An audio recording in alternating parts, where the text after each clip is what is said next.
سلام دوستای عزیزم. خیلی خوشحالم که اینجایید.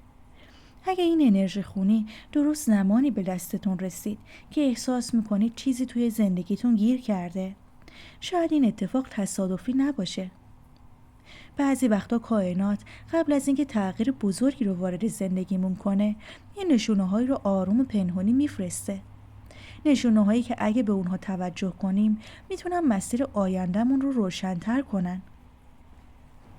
میبینم که پیام این چیدمان درباره چیزیه که هنوز کاملا روشن نشده، اما انرژیش از همین حالا هم در اطرافتون در حال شکل گرفتنه. ممکنه تو ظاهر همه چیز عادی به نظر برسه، اما تو پشت پرده یه اتفاقاتی در حال آماده شدنن که میتونن نگاه شما رو به آینده تغییر بدن. اولین انرژی این کارت به یه موضوعی مربوط میشه که مدت‌ها ذهنتون رو درگیر کرده. شاید احساس کردید که توی یک مسیری که مربوط به رشته، اونطوری که باید پیش نرفتید. ممکنه یه ایده‌ای داشته باشید که بارها بهش فکر کردید، اما هر دفعه به یه دلیل اونو کنار گذاشتید. ترس از شکست، ترس از قضاوت شدن، یا حتی این احساس که هنوز زمان مناسبی برای شروع نیست. اما کائنات بهتون میگه که این توقف پایان راه نیست. دقیقاً برعکسش، یه نشونه های از امید و الهام رو در کنار این انرژی براتون میبینم.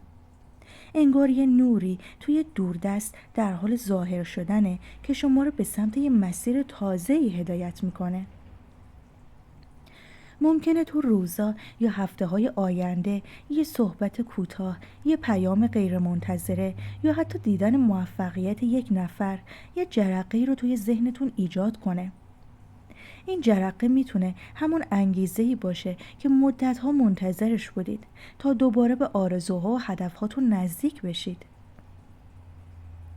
از نظر زمانی این بیداری ذهنی میتونه حدود 2 تا 6 هفته آینده خودشو نشون بده. برای بعضی از شماها حتی زودتر اتفاق میفته و طی چند روز آینده نشونه‌های کوچکی از اون رو میبینید که باعث میشه دوباره به آینده امیدوار بشید. این کارت به احساسات عمیق و فضای خانوادگی هم ارتباط داره. ممکنه که توی ظاهر همه چیز آروم باشه، اما توی درونتون احساس کمبود محبت، توجه یا درک شدن وجود داشته باشه. شاید با فرد نزدیکید، اما هنوز بخشی از حرفاتون رو به اون فرد نگفتید، یا احساس میکنید کسی شما رو اونطوری که واقعا هستید نمیبینه. در واقع کائنات اینجا میخواد که شما را به سمت صداقت عاطفی هدایتتون کنه. نه به این معنی که همه چیز رو یهویی بیان کنید. به این معنی که اول با خودتون صادق باشید. از خودتون بپرسید: آیا واقعا نیازها و احساساتم رو شناختم؟ آیا میدونم از یک رابطه یا از اطرافیانم واقعا چی میخوام؟ برای بعضی از شماها این بخش میتونه نشونه‌ای از برگشتن آرامش به یک رابطه باشه. اما این آرامش یه زمان ایجاد میشه که هر دو طرف حاضر باشن گذشته رو بذارن کنار و از نو با همدیگه صحبت کنن. برای یه عده دیگه از شماها این پیام درباره خانواده و افراد نزدیک بهتونه که شاید یه مدتی از نظر احساسی از اونا فاصله گرفتید و الان زمان نزدیکتر شدن دوباره رسیده. اینجا یه انرژی مهمی درباره یه انتخاب سرنوشت ساز رو حس میکنم. ممکنه بین 2 تا مسیر، 2 تا تصمیم یا حتی 2 تا احساس متفاوت قرار گرفته باشید. شاید قلبتون چیزی رو میخواد، اما ذهنتون یه چیز دیگه میگه. این تردید طبیعیه، چون تصمیمی که الان میگیرید میتونه تأثیر بلند مدتی روی آیندهتون داشته باشه. اما کائنات در کنار این تردید یه نشونه از ثبات و ماندگاری بهتون نشون میده. یعنی اگه انتخابت رو بر اساس حقیقت قلبت انجام بدی، نتیجهش میتونه خیلی پایدارتر از چیزی باشه که تصورشو میکنی. این انتخاب فقط درباره عشق نیست. میتونه درباره مسیر شغلی، یه همکاری جدید، مهاجرت یا حتی تغییر سبک زندگیتون باشه. نکته مهم اینه که کائنات ازتون میخواد از انتخاب‌هایی که فقط بر پایه و اساس ترس، عادت یا وابستگی‌اند فاصله بگیرید. بعضی وقتا ما توی یک موقعیتی میمونیم فقط چون به اون عادت کردیم، نه چون واقعا خوشحالیم. در واقع این پیام از شما میخواست که شجاعت داشته باشید و ببینید کدوم مسیر واقعا با روح و ارزش‌های شما هماهنگه.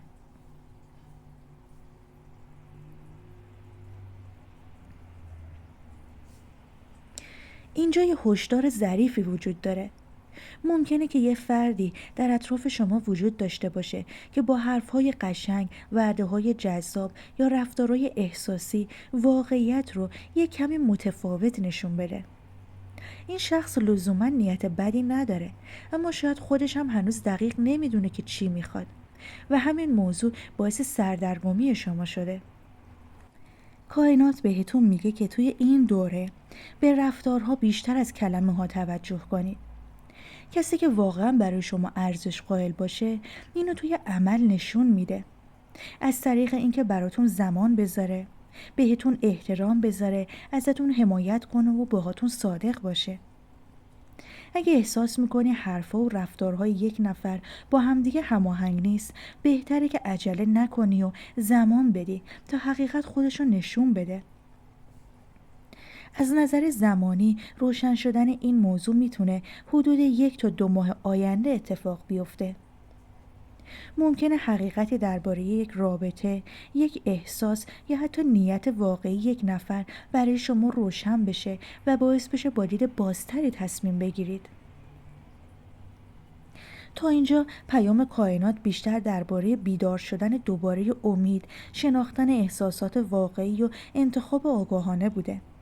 اما هنوز بخش مهمی از این چیدمان باقی مونده، بخشی که درباره ترس‌های پنهونی، فرصت‌های جدید و یک کلیدی صحبت میکنه که میتونه قفل یک وضعیت قدیمی رو باز کنه. میبینم که ممکنه مدتی باشه که یک موضوع رو بارها و بارها توی ذهن خودتون مرور میکنید. شاید شبا قبل از خواب بهش فکر میکنید، سناریوهای مختلف میسازید و از خودتون میپرسید اگه اشتباه کنم چی میشه؟ اگه دوباره ناامید بشم چی میشه؟ اگه این بار هم نتیجه نگیرم چی؟ کائنات بهتون میگه که خیلی از این ترسا هنوز به واقعیت تبدیل نشدن. ذهن شما بعضی وقتا یه دیوارایی رو میسازه که توی دنیای بیرون وجود ندارن. این پیام ازتون میخواد که تفاوت بین خطر واقعی و ترس ذهنی رو تشخیص بدید. ممکنه موضوعی که الان شما رو نگران کرده توی آینده خیلی ساده تر از چیزی باشه که امروز تصورش رو میکنید. در کنار این انرژی هم براتون نشونه های از ابهام و سردرگمی رو میبینم. شاید الان همه چیز براتون واضح نباشه و احساس کنید که جواب سوالاتون رو نمیدونید. اما همونطور که ابرها آسمون رو برای همیشه نمیپوشونن، این ابهام هم ماندگار نیست. به زودی حقیقتی روشن میشه که باعث میشه با دید روشنتری به مسیرتون نگاه کنید. از نظر زمانی این روشن شدن میتونه حدود 2 تا 4 هفته آینده اتفاق بیفته. ممکنه یه خبر، صحبت یا حتی یه تصمیم شخصی باعث بشه که یهویی ببینید اون چیزی که از اون میترسیدید اونقدر هم غیر قابل حل نبوده. این کارت به رویاها، انتخاب‌های متعدد و فرصت‌هایی که در اطراف شما شکل می‌گیرن اشاره می‌کنه. شاید توی این دوره یه ایده‌های زیادی تو ذهنتون داشته باشید درباره کار، مهاجرت، سفر، رابطه یا حتی شروع یک پروژه جدید.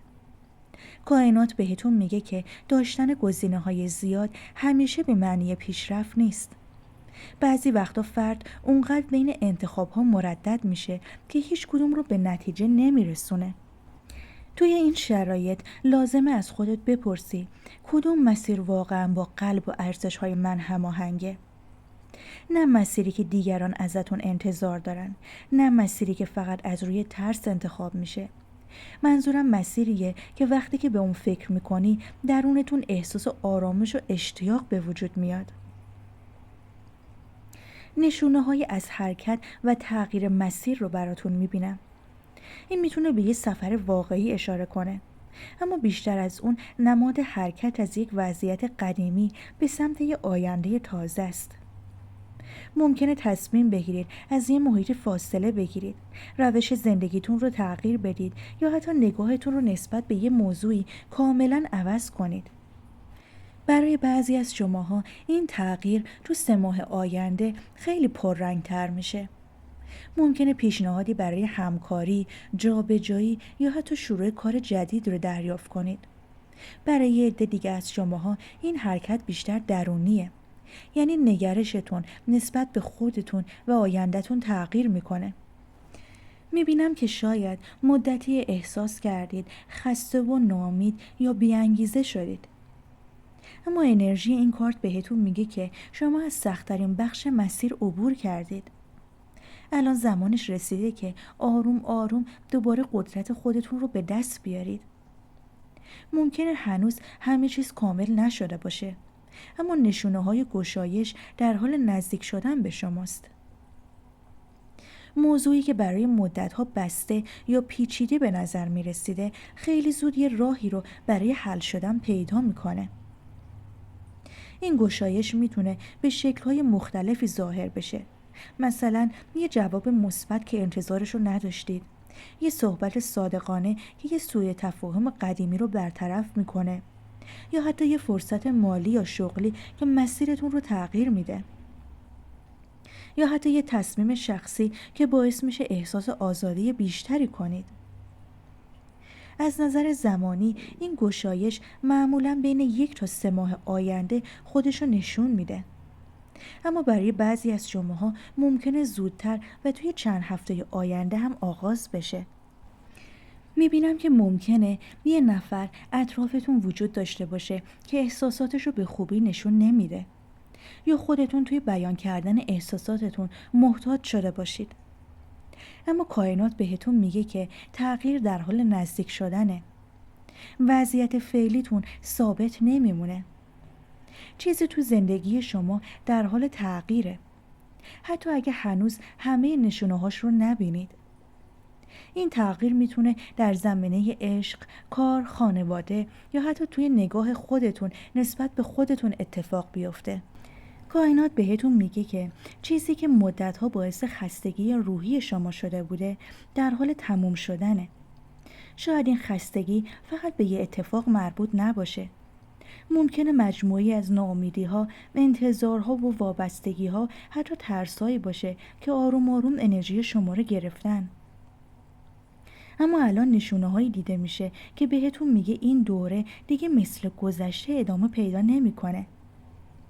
توی این مرحله یه در بسته آروم آروم در حال باز شدنه. شاید هنوز صدای باز شدنشو نشنوید، اما کلید اون توی مسیر قرار گرفته. این کلید میتونه به شکل یه تصمیم مهم، یه خبر غیر منتظره، یه ملاقات سرنوشت‌ساز یا حتی تغییر نگاهتون نسبت به خودتون ظاهر بشه. برای بعضی از شماها این گشایش مربوط به مسائل عاطفیه. ممکنه رابطه‌ای که مدت‌ها توی سکوت یا فاصله بوده وارد مرحله تازه‌ای بشه. اما کائنات بهتون تاکید میکنه که این تغییر فقط زمانی پایدار باقی میمونه که هر دو طرف با صداقت و بلوغ وارد اون بشن. برای یه عده دیگه از شماها این گشایش در زمینه کار و پوله. ممکنه یه پیشنهادی رو دریافت کنید که اولش کوچیک به نظر برسه، اما تو آینده مسیر مالیتون رو تغییر بده. بعضی وقتا بزرگترین فرصت‌ها با ظاهر ساده‌ای وارد زندگیتون میشن و فقط کسای اونها رو میبینن که با ذهن باز و آروم به اطرافشون نگاه میکنن. از نظر زمانی این بخش از چیدمان بیشتر بین 1 تا 3 ماه آینده اتفاق میفته. اما برای بعضی از شماها اولین نشونه‌ها حتی زودتر و طی چند هفته آینده هم ظاهر میشن. ممکنه اولش یه خبر کوچیک به دستتون برسه، بعدش یه تصمیم مهمی گرفته بشه و بعد از اونم تغییرات بزرگتری شکل بگیرن. میبینم که ممکنه فردی که تا الان احساساتش رو پنهون کرده بوده آروم آروم نشونه‌هایی از توجه و علاقه رو نشون بده، یا شاید خودتون به این نتیجه برسید که دیگه نمیخواید احساساتتون رو سرکوب کنید و زمانش رسیده که حقیقت قلبتون رو قبول کنید. این تغییر میتونه خیلی آروم شروع بشه، اما اثر اون عمیق و موندگاره. مثل آبی که قطره قطره جمع میشه و در آخرم مسیر یک رودخونه رو شکل میده. یکی از مهمترین پیام‌های این کارت‌ها اینه که کائنات ازتون نمیخواد همه چیز رو با عجله حل کنید. بعضی جواب‌ها فقط زمانی آشکار میشن که شما یک کمی آرومتر بشید و به شهودتون گوش بدید. اگه مدتی احساس میکنید نمیدونید چه تصمیمی بگیرید، شاید بهترین کار این باشه که چند روزی به خودتون فرصت بدید و بدون فشار نشونه ها رو ببینید. اگه بخوام پیام کائنات رو توی یک جمله براتون خلاصه کنم اینه که اون چیزی که امروز شما رو نگران کرده قرار نیست برای همیشه ادامه پیدا کنه. در تازه‌ای در حال باز شدنه، اما برای عبور کردن از اون باید گذشته رو رها کنید و با یه قلب آروم به آینده قدم بذارید. و شاید مهمترین نکته این باشه که این پیام قرار نیست فقط شنیده بشه. قراره توی روزهای آینده با یه اتفاق، یه دیدار یا یه تصمیم براتون معنا پیدا کنه. ممکنه که امروز همه چیز کاملا واضح نباشه، اما زمانی که به عقب نگاه کنید متوجه میشید که کائنات از همین حالا شما رو برای فصل جدیدی از زندگیتون آماده میکرده. پس اگه این روزا احساس میکنید چیزی در حال تغییره اما هنوز نمیدونید که چیه، به حستون اعتماد کنید. بعضی تغییرات قبل از اینکه توی دنیای بیرون دیده بشن، اولش درون ما شروع میشن. شاید هم همین امروز آغاز همون تغییری باشه که مدت‌ها منتظرش بودید. دوستای عزیزم، واقعا امیدوارم براتون مفید و جذاب بوده باشه. حتما نظرتون رو کامنت ها واسم بنویسید. ممنونم از کسایی که ویدیوها رو لایک میکنن، کامنت میذارن و کانالم رو سابسکرایب میکنن. خیلی مراقب خودتون باشید. انرژی خونی های بعدی میبینمتون.